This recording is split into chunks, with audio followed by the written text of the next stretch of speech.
At a special farewell party for one of the pillars of the Thornhill Woods community, Elon, Paulina, Nagla, and their children, Ariella, Adina, Avi, and Akiva, who are moving to Atlanta, Georgia in a few weeks' time.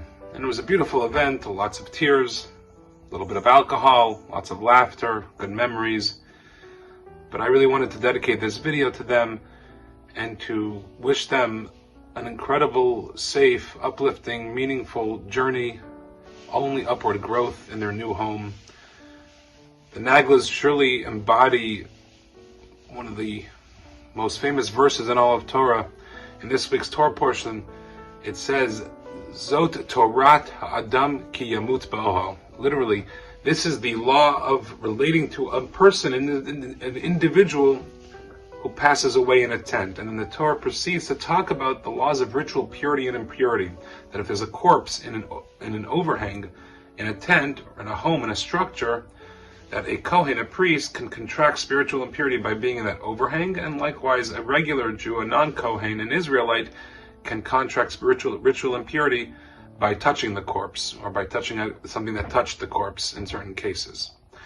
The rabbis make a very famous observation because the grammar is a little bit strange, and they say, Zot Torat Adam. This is the reality, the law of the human condition, which is what? Adam ki yamut ba'ohel. A man has to die, has to kill himself, sacrifice himself. A man or woman has to sacrifice themselves in the tent of wisdom.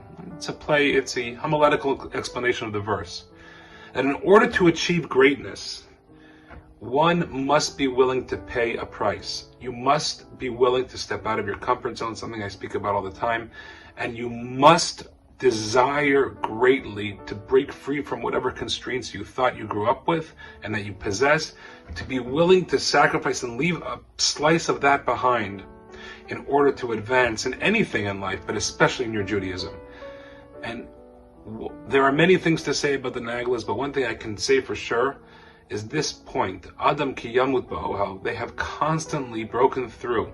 They have constantly pushed themselves to become better in all areas, in business, in family in child rearing, in family life, in Judaism, in their tzedakah, to the point where they are now. A truly remarkable family, full of growth, full of inspiration, full of meaning, are going to very sorely and deeply miss them.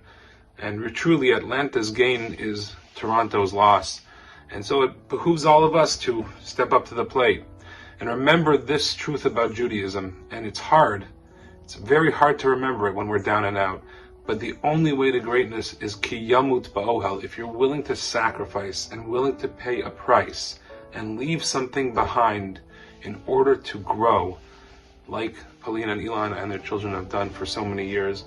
We will miss you. Hashem should bless you and give you only opportunities to grow, to even find strength in the challenges that lie ahead, whatever they may be.